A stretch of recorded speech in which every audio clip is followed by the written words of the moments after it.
Have your attention, please. Okay, so ask me questions or give me good ideas on how we can structure the files. Everything you're learning now is staying on your computer. And I'd like to encourage you to push your code to GitHub to get reviews. Okay? We push the code to GitHub. Okay? Let's take a look back at what we learned on the very first day. We were going with this. Ian, can you pay attention to the screen just for a few minutes? The week one, we still here. This is only our third day. So even you may feel like, oh my God, this is so hard. You have learned a ton, so much. So learn fast with REPO. REPO is read, eval, right? Print and loop. So this is just what we did with the website here, repo.it, and you realize that you enter the code here, you can see the result immediately. That is very nice. But life is not that nice all the time.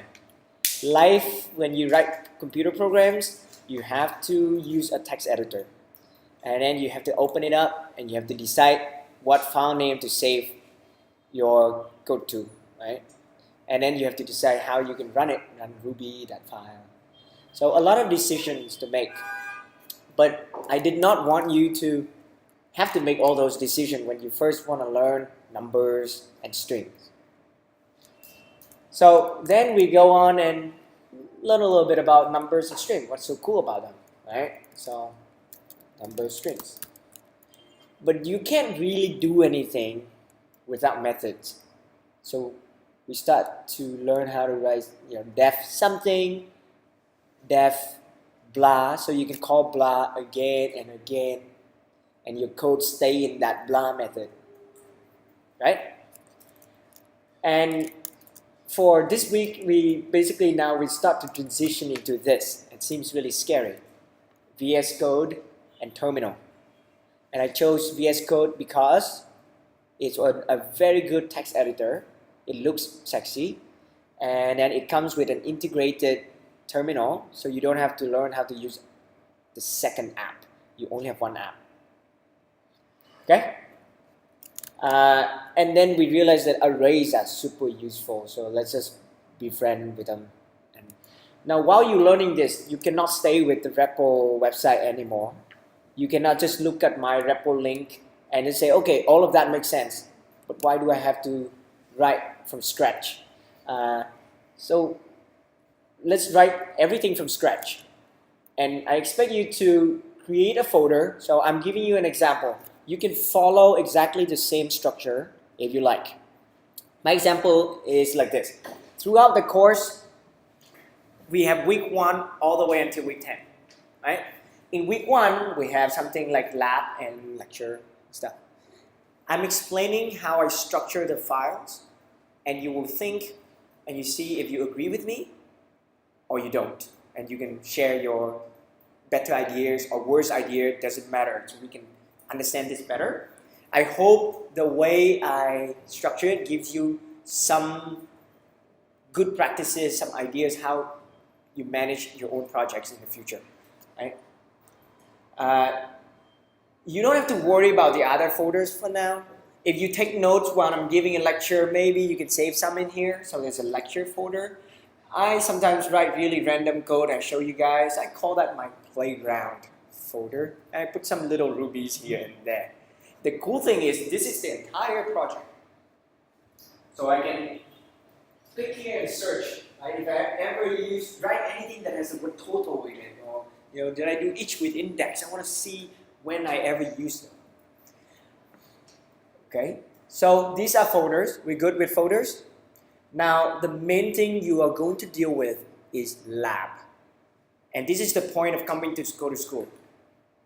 Lectures, so what? I understand like 10% of the lecture, 50% of the lecture. I can go home and watch again. I can pay for Udacity, Udemy, and whatnot, Coursera.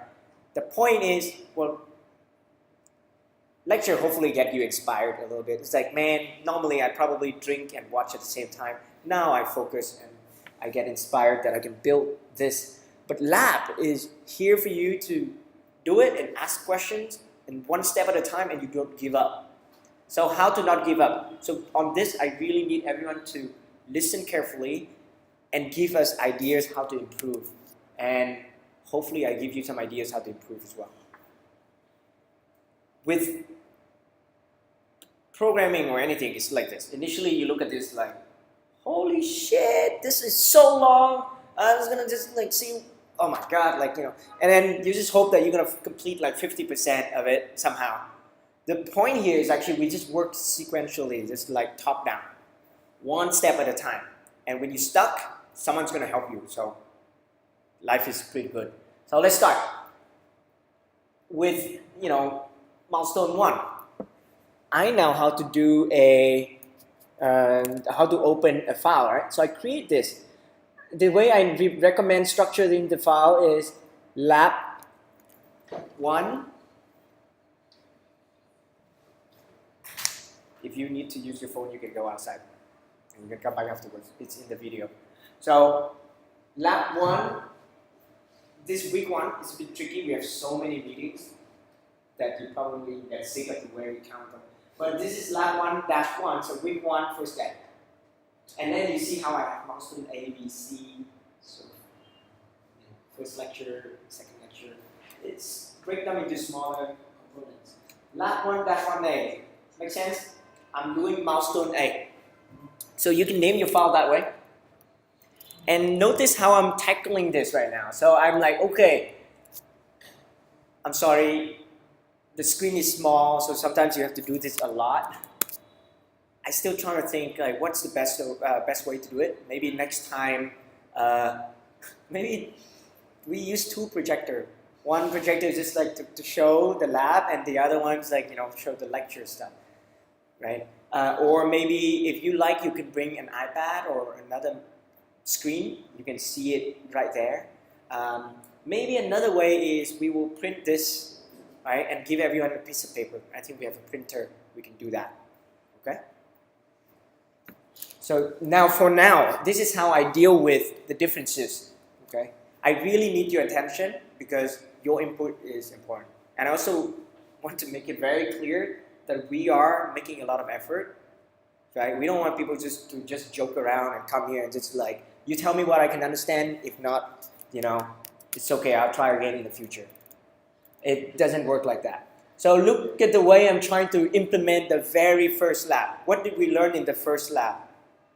After the lecture, I learned how to do puts, right? And then that's it pretty much, and numbers, string, that's it.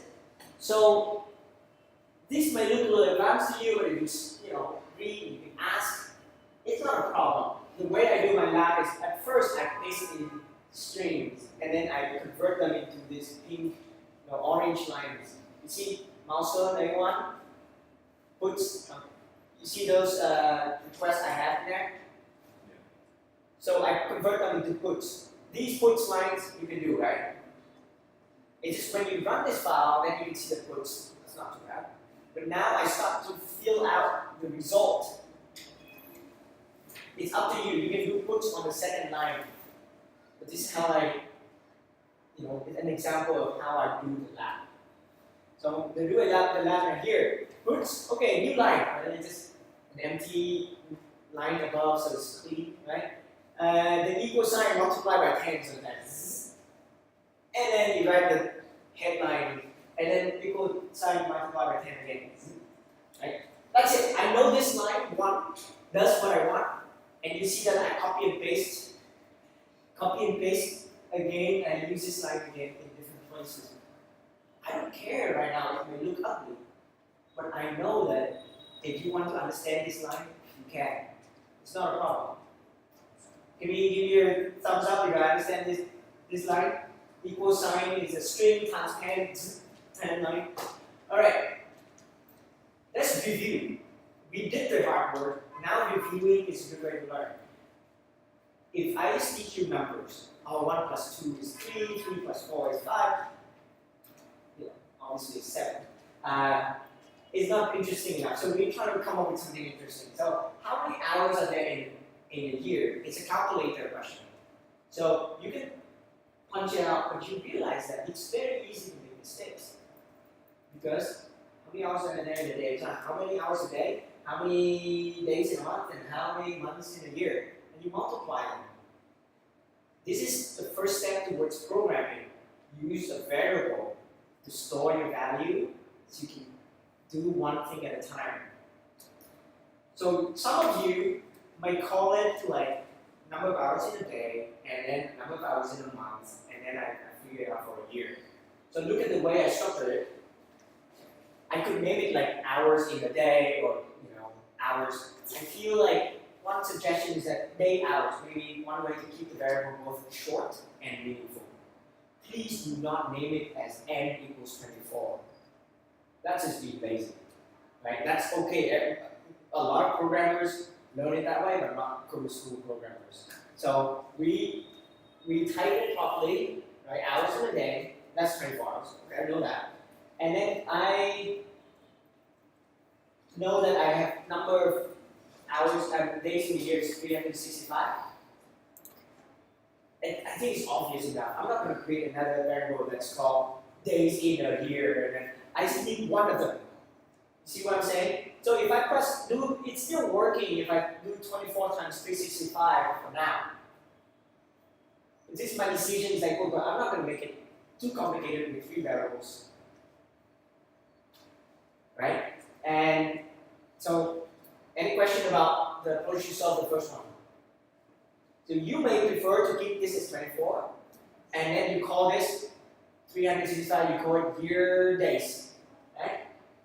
The reason I may use it, maybe I use day hours a day somewhere. I don't know. Yes. Alright, let's look at the second one. How many minutes are there in a decade? So things get really random. So you can always solve this problem with just one line. You type, shit, I'm very nervous now. Lord, I think I made some mistake up here, right? I'm sure. Catch the mistake, come on! There's no way I can get this right. It's like 4 a.m. in the morning. So let's see. How many minutes in a year? Imagine if you don't do it the 3 lines way, you may need a piece of paper.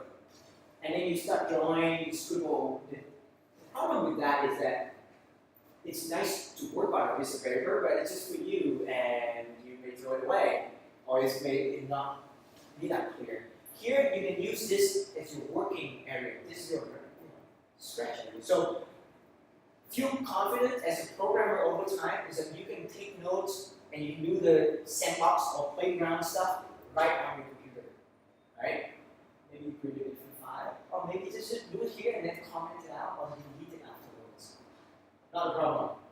So let's see. Okay, and I'm thinking, okay, I have my brain think this way. I'm going to call it like day minutes. I think I could use like day hours multiplied by 60. But then I feel like maybe my friends would be like, I hate you, I need to go and find day hours somewhere else. So I'm 24 multiplied by 60, everyone can get it, I think, right? Day hours. Wait, day minutes. Is it true? That sounds like really short. 24 hours multiplied by 60 minutes. It's good, right? I'm very nervous right now that you can catch mistakes, so please do. There might be a prize. The prize is to attend the barbecue dinner tomorrow or something like that. Okay, year minutes.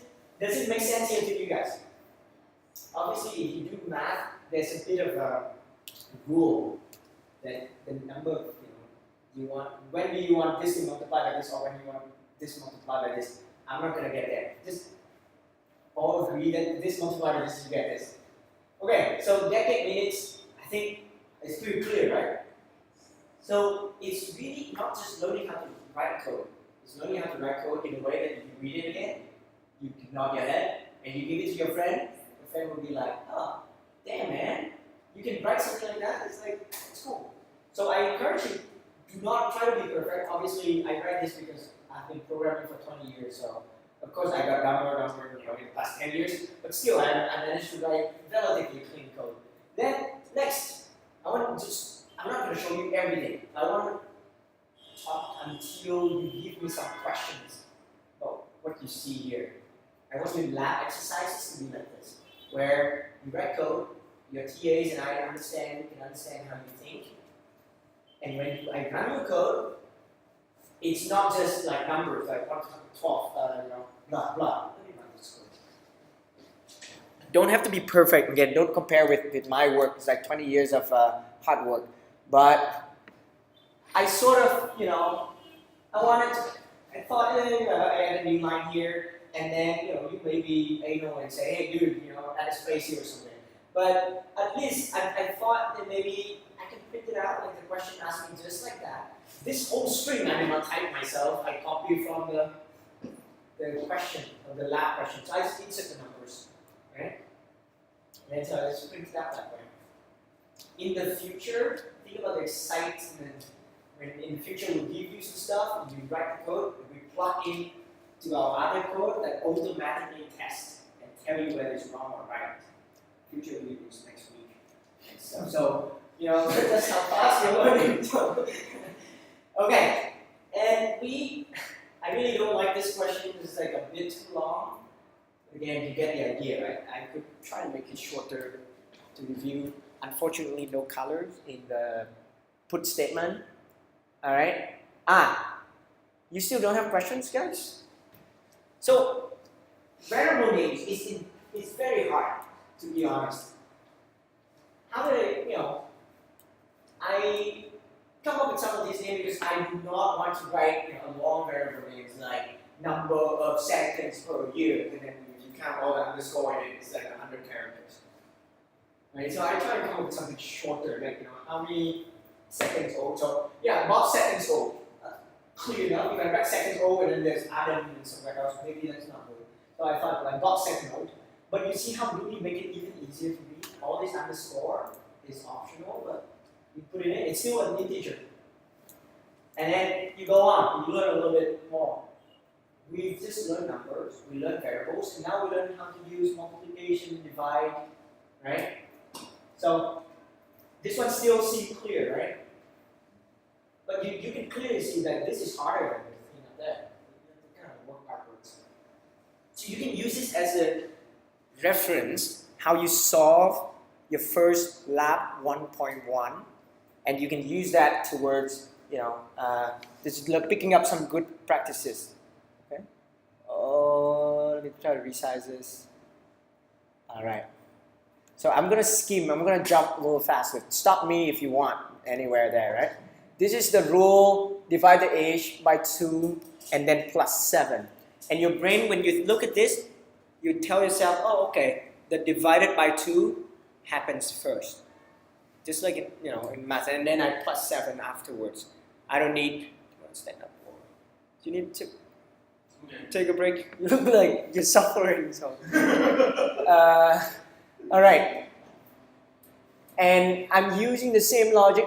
Sometimes you can just plug all the numbers in. Is you have an equation with like 5 different numbers. Sometimes I feel like my brain can only handle 3. So you see the pattern already. I do not put like this eyebrows in here, but I just separate it out like Alex ears.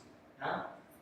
So sometimes, I'm sorry, this sounds like I'm praising my own work, but I hope like it's sort of interesting enough to keep you interested in a really stupid, problem.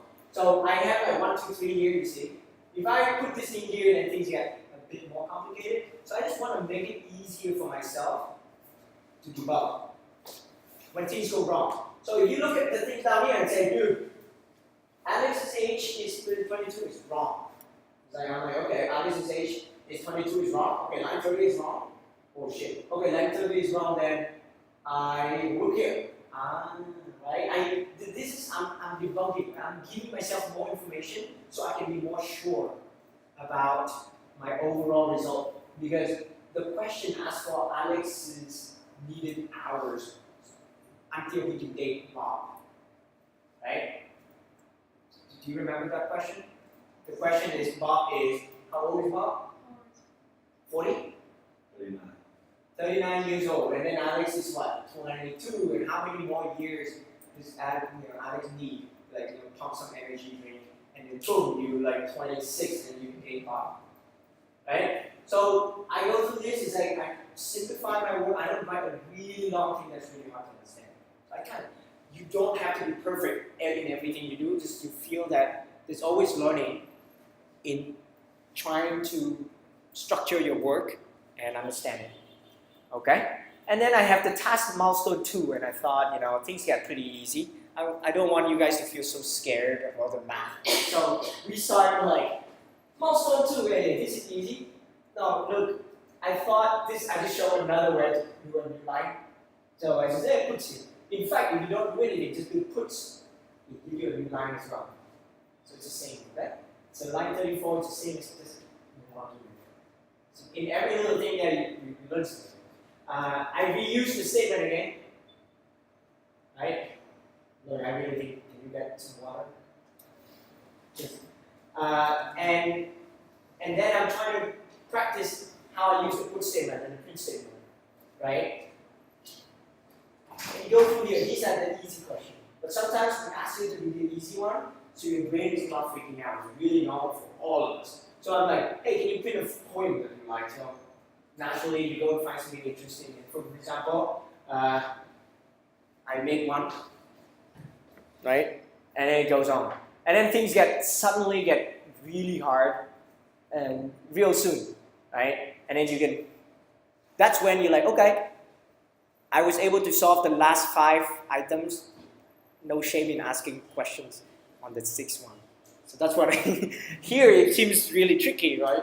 Obviously, like, and doing the name and filling it out, so you'll figure it out. When I did this and I did auto run, I realized that auto run will just, the code just like hangs there. And that's what I showed you in the previous ones. You have to stop the code, and there's a tweak to it. It's a little bit too much, so I'm not going to explain you how to do it in this. Yes? I just have a question about the naming for Bob is always honest because the Bob is all the naming of is specific. So what if I have a mentor for the same questions? So I can name from more general, like person age and partner age for use. I think you don't need to worry about making it general. Yeah, because the thing is, I know exactly in this case, you know, anything here is really specific. I use the variable name here to store. It's like my memory. Temporarily, I just store it. Hey, keep it for me. I'm not trying to do anything very advanced there. Your question is when, for example, I need to define a method. Okay? I need to, let's say, if I define a method that calculates the youngest age I can date. Think about that. Define a method that calculates the youngest age I can date. What is that method? The method is called youngest age. Very general. What's the argument to that method? My age. You don't write Bob's age or anything there. And then inside, you can use variables, but what I care about is when you finish running youngest age, you return my age divided by 2 plus 7. That's when you don't use Bob or Alex's. But in this case, we don't even know what methods are yet in that one here, right? So that's why it's very specific. This is about minute in the day. You can't really change it. This is like a constant, right? And it's not even changed. But I need to store them here because it's very easy for me to explain. I'm using variable names to explain what I'm trying to do. Okay? So sometimes I ask you that person A, person B thing. If it's just a variable, it's specific, it's okay. If you write a method, that's something you can repeat for Bob, for Alex, and anyone else, then you can name it like person. Yeah? Okay, so that's that one. So I ask you, you can even take a look at this one if you like, to start putting your code in files like this. And you have a folder. And I want to be able to look into that folder and see where you are going, right? If you're a little behind, I may ask, hey, can you stay between 5 and 7? Let's just get you up to speed, right?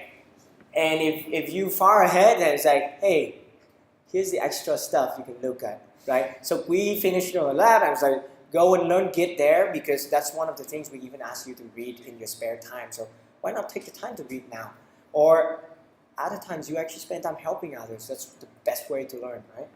Okay, so you can see that I finished, even though all text, it sounds scary, but one at a time, read this and finish it. You can skip the bonus, by the way. Bonus is for those who find the ones here easy. And then I find, oh, okay, I'm gonna get to muscle B, okay? B1. And I look at this file. You see this? And I run this file. It's way too much, man. I just watch your name, so let's say Harley here, and what's your first name? Adam Smith. Wait, Adam Smith. Hey, my code works, right? And then I realized it's way too long, so I need another file. So I can call it week 1, first day, B. The reason I don't call it lab 1, the 1B, because in week 2 you may also have lab 1, if you just call it lab 1. And then you have 2 files with exactly the same name up here. And it's a bit hard to see. So I kind of like unique names like this. It's up to you, right? Your preference. Okay, let's look at B. And the way I did it is like this. I copy these guys. I don't copy everything, okay? Don't go and copy the old muscle. I just copy 5 things at a time. Maybe, 8 things like this. All of this. If I think I'm really fast, I'll do that. And then I go into this lab here, create a new file. So I'm going to do lab 1, first day B, but this is another version. So let's say, this is a Harley version. And I paste it down here, okay? And then I start thinking, okay, first I can comment all of these out. So I can run this just fine, one thing at a time. I make sure this file gets run. So you go down here, type Ruby lab 1. Obviously this doesn't work because I'm in the wrong folder. So I have to do what? CD week 1 and then CD lab. The files is right here, right? Ruby lab 1, 1B, Harley, enter. And I validate this works. You see, even at the level where like, oh, I can do Ruby in my sleep, I still feel like I don't want to waste time writing 10 lines of code, and then when I run something else, and the problem is not in my code. So I want to do the very basic thing. Okay, this seems to work, right? And then I can also do this. Oh, the auto run thing seems to work.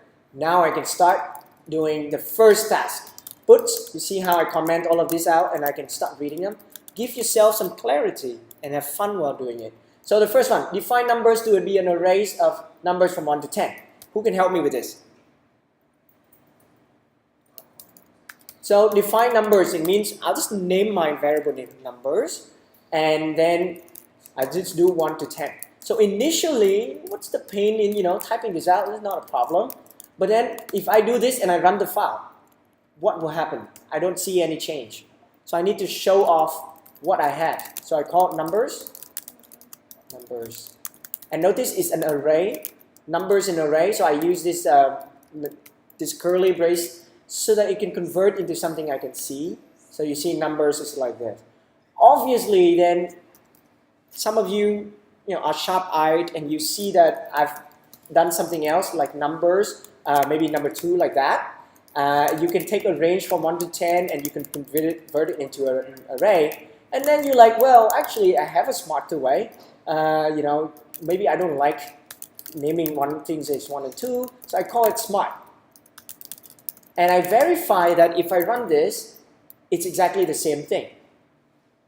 So you see, the process of learning is really one step at a time. And we actually don't want you to go and feel so lost out there. Just stay with the lab, and then we do things together. So I'm done with task 1, and then I keep working with task 2 like this, right? And I run my file again. Very fast feedback, right? And then, so let's say each. So then, okay, very quickly to learn the each method now, I have walked around and realized that it's not as easy as I thought to people. So let's all pay attention here. The do and the end is a block. Inside is a block. The end must align with this thing. It's a convention. If you write your code this way, it will look horrible. So do not do that, please. The point of Ruby is if you do it ugly and things will start getting messy and it will waste a lot of your time. You don't know what's wrong. So you need 2 spaces in here. I use 2 spaces indentation here. And then I start doing them some code. So print number from 1 to 10. That's really easy. I just print number from 1 to 10. And then I run this. I get exactly what I want. But this is enough, by the way. You can stop here and move on. Okay? And then, because this is already saying that, so some people may feel like, man, I want to make sure, you know, I just really want to tell people that I'm printing every damn number, right? And then I run it. Oops. And it looks like that. So to some people, that means a little clearer. You're not cheating by calling, did I just lock? Oh, I scrolled down. You're just not cheating by calling puts numbers, right? You know when you call puts number, that's like cheating. It just print like this. So at least I am being original down here, right? Sometimes I may throw you off your comfort zone. It's actually on purpose. Is that you don't get to learn everything like very clear from the beginning. Use each and then print only the numbers that is greater than 5. Obviously, at this point, you don't learn all the things you need to do yet. But I want you to think, oh, I was able to do this, right? But now I only want to print the number that's greater than 5. So then you start to feel familiar with the language. And you appreciate that, oh shit, I actually don't know, like, does it work? And then when your TAs or I tell you, just put if greater than 5 in it. And you're like, whoa, I don't know why it works, but it makes me happy. I'm going to move on. It's okay too. So if I run this, and you see this, right? And then, look, I even think to myself, this is not very clear. So I'm going to say greater than 5, dudes, you know? And I do that, it's greater than 5. And from now on, you can even think about maybe I can do things like, oh, greater than 4, you know, less than 5. It's really up to you now, right? You just have something that if there's one line, you can do if something. And then you ask, like, what if I want to do more things? Then we will learn later, right? We did learn later is that there's an if end. The end has to match the if in the vertical alignment. And 2 spaces, please. This is the same thing, right? So in here, for example, I say item if less than 5. And you see the way I print my input. I'll print my output. Why is it not working? Someone help. If greater than 5. Whoops. I don't need the thing at the end anymore, right? Yeah. Okay. Okay, so let's run this. Right? I'm using the if block and I'm just trying to tell myself, oh, this if block does what I want. So that's one way to tell yourself, like, write meaningful put statement. Right? Feel encouraged by just little things to go really far. So even stupid tasks like this. Add 11 to the end of the original array's number. So what I'm asking you is numbers. I want you to learn how to add 11. And some of you may feel like, yeah, I want to add 12 too. Actually, this is boring, adding the same thing. I want to do the other way too. And they both mean the same thing. Okay? It means now you can print numbers, add 11 to it, right? Then you have these numbers. And then you say numbers, well, maybe that looks like bad, math. Numbers, array plus 11. Don't encourage that. And then if our kids read that, they will think that we're dumb. So I'm going to just do that. Come on, man. It's not running. Right? And when you read this print, it really shows that we're able to explain, right, after we've done something. Imagine when you write a really long each block, arrays dot each, and inside each is each item. In that item is hash. The item hash has the key name and priority, right? You might want to do a lot of put statement that's like cool like this, so that when it prints out, you can read that and see exactly what your program is doing. Okay, so I show you that one step at a time. Here basically I'm gonna leave you to that. I will convert. I'll go to here. How do you return the last element? I make it very clear, right? I'm not gonna print this. How do you return it anymore? I'm sick of copy and paste in my very long question. But I just say last element, numbers are last. And I can check it very carefully in the console. And check it quickly too. Same thing, big numbers, right? This text can be anything, but why not write something that I expect? So when we learn sorting, we know that if we just run the sort by itself, the arrays don't get changed. Heartbreaking. But if you save it to something else, then you can print that guy. So I can even verify that, hey, this is, first I sort it. You see, I do one step at a time. And second, well, I can reverse it. Of course, you can do one more thing. You can say reverse sorted numbers as a variable here. I stop at that. That is just doing too much. I just print it inside the curly brace. You can create a variable called reversed sorted numbers, right? Okay, so there's little extra bonus and stuff. This is when you use the each block. When it's with just one line. Okay, so that's 1A and 1B. And then, go ahead with, we will push some solution as well. And then here, then this, we'll just show the 1C stuff and 2A. But I want you to start creating all these files. If you don't want to think, and if you, don't want to think about how to structure your files, use exactly the convention that I'm using. And that could really help us understand where you are. If you have a better idea, however, try to do it, and then you can tell us, right? I thought the way this file name is very short, and over time, I may have 30 files in my project, no problem. Command P, what did I do in lab, week 1? Oh, I can see all of them, right? And what do I do in the C part of it? I've never done any C, but the B part of different labs. So it's all, okay enough organization, right? Or remember the, how many puts statement I use everywhere, and you can see the way that I use puts in different places, and it can look pretty interesting. Puts is just printing something else, but you can always format things. You can insert. You see, for example, this one's like a hash with a key in it. That kind of thing. I can always find examples for you guys very easily. So I hope that's one way to structure it. Now, notice we learned this already. My code I already pushed to GitHub, so you can have access to that. What I just did with you guys, I created a new file. And there's a letter U here. What does it mean? Unstaged. It means it's not on stage yet. So you can press plus in each file, and you plus all of this, and now this is stage. Okay, minus unstaged. This is the entire new file, so you don't see the difference between change because it's from 0 to awesome. And then you just add that, and just add a new variation. To be honest, I think this file is very similar to the other one. So maybe just an example, another example. Okay, I call it like that, and submit. Now, what I just did, I just committed to Git, right? Git is only local. I'm going to show you what's on the browser. What I did so far, you can browse it. In here, and here, there's a faster way, by the way, if you don't like clicking twice, but I don't see my file. Why?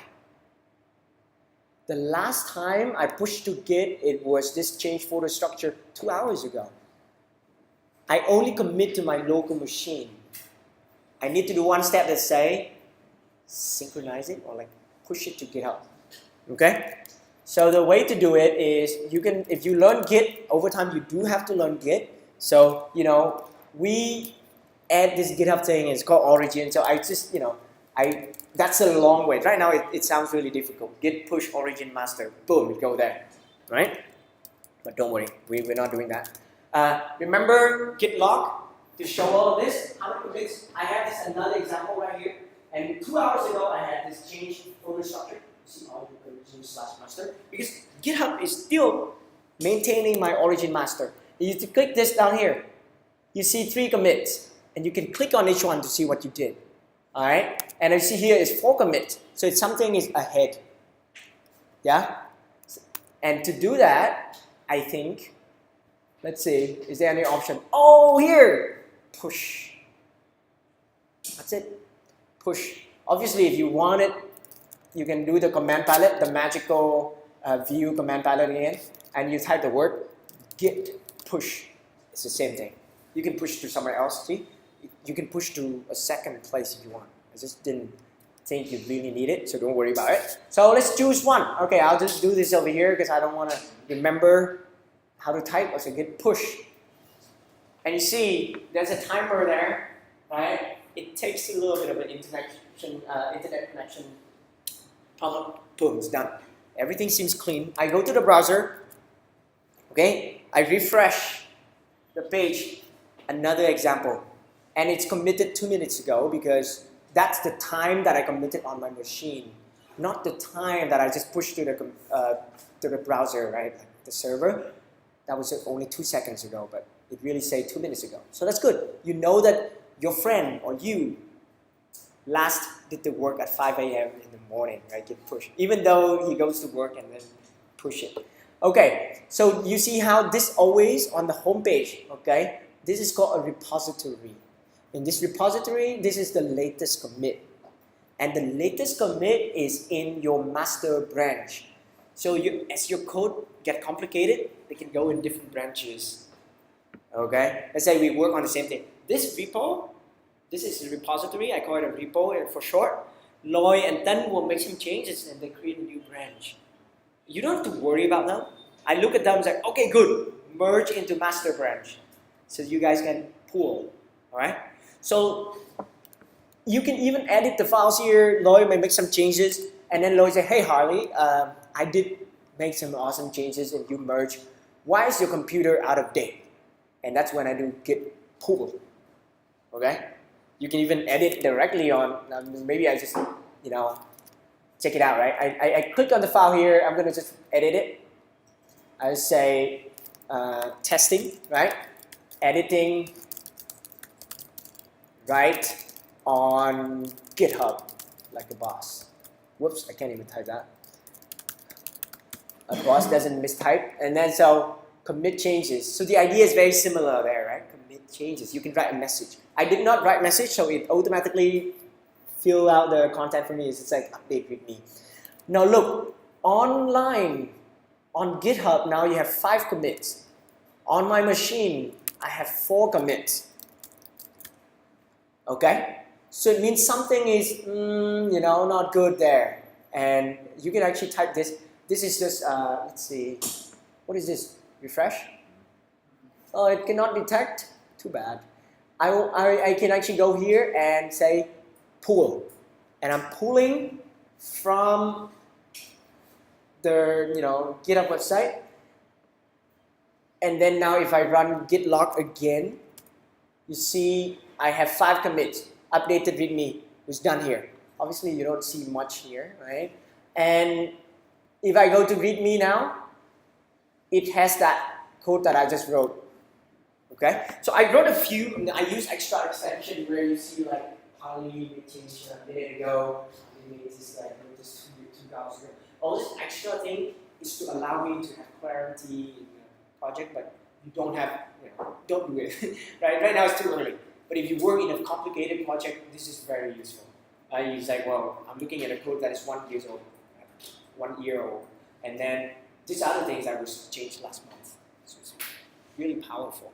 So even though Git may look ugly, but it's incredibly sexy. Push and pull, that's it. Well, so I hope you all can, what can we do? Create a folder. You can even call a repository week 1, I don't care. I could put everything in one. You can even call it just a lab folder, right? And then, when you create a folder, after that you go here, and then you initialize the project. It becomes a Git project, right? Before that, there was no Git. And then you start committing the first file. And then I already showed you how to push to GitHub. Create a new repository, copy those 2 lines, boom, it pushed to GitHub, right? And once it's pushed to GitHub, you can now share this link and we can give you even more feedback. The cool thing, you can look back at your work and you can always, see that progress too. Okay? So please maintain this. This is a trap, guys. This is a trap because I want you guys to do all of this so I can look at you and say, did you do the homework or not? It's very clear now. No chance, right? This is a trap, right? It's all in ink. Okay, any questions about doing your lab and saving them as files and pushing them to GitHub? Yes? You want us to go back and redo, or from now on? Kind of. Well, redo. Like two formats. Well, for example, you just copy in your code from somewhere else to here. So create a new file and copy it in here. Some of you did it in a repo in week 1, the first day. Yeah. So that's what I mean by redo. But if redoing that lab, I just redo it I just redid it in front of you guys, and I'm still learning something new. So I redid that right 1A and stuff. So yeah, redo it. Okay. But you already have existing code. It's yours. Copy it over and create this file and submit it. Do not worry. You will make a tiny mistake in there. I may even download your code and then I may not even be able to run. But it's definitely a starting point. And if you can maintain a good discipline, you see how I'm very disciplined in naming my variables, naming my file names, put it in the right place. Do not underestimate that because it's just really messy. It really blocks our learning. Okay, I even write a README file that explained where the files are stored. It was like, little things that maybe just make us organized because next month I may forget my good idea of putting all these files in a project. What kind of extension is that .md? Oh, good question. MD is a very popular Markdown file, and you can Google it. Markdown is a very good communication text format. So basically the idea of Markdown is that you can write plain text, but in a way that you know where the headings are, and there's some bullets. You need to do this. Just enough to communicate most information. Even when you block, you can write a Markdown. So if you write TXT file, you know everyone will have a different idea of highlighting or making your text important. You capitalize or in caps or something. Right? If you use Microsoft Word will give you a ton of things to change your font size. Markdown is something very lightweight text file. But if you want to specify something really important, look at this. It's a bit blocked. You will have to learn Markdown, but there's really nothing to learn except just use it and then it will grow on you. You see the £1? That means the most important headings, like H1, N1. And then when you do that, go to the browser. The README file is automatically displayed. Isn't that cool? So it means you see the Bootcamp Ruby as the most important heading. You can even take it to the direct link there and then paste to people. Now second, like project structure, you see how I have it as a second, this is the H2 heading. And then down here is a fixed width text. Fixed width means every character has the same width. It's very similar to code. So that's the Markdown syntax where like, hey look, pay attention to this thing this is called a code block. And you're using this code block thing in your Slack as well, right?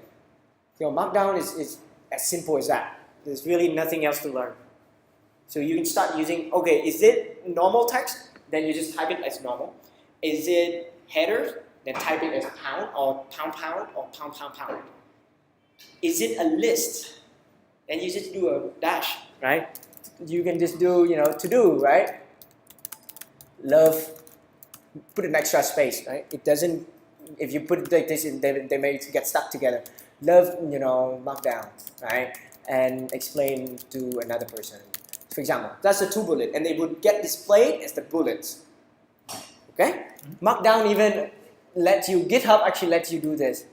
If you write in your README like this, okay, and you push to GitHub, you're able to just mark it as done.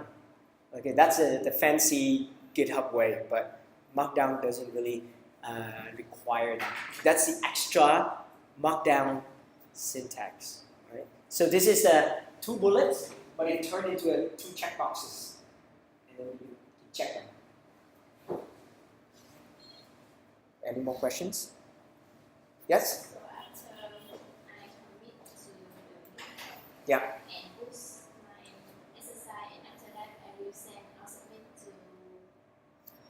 You just paste the link. Here is go to school / bootcamp Ruby, but for you will be, you know, your username / bootcamp or something. Name it something you like. But inside this something you like folder, you probably have week 1, lab 1 like I do. Right? Any more questions? We should take a few minutes break, yeah? Okay. Thanks guys.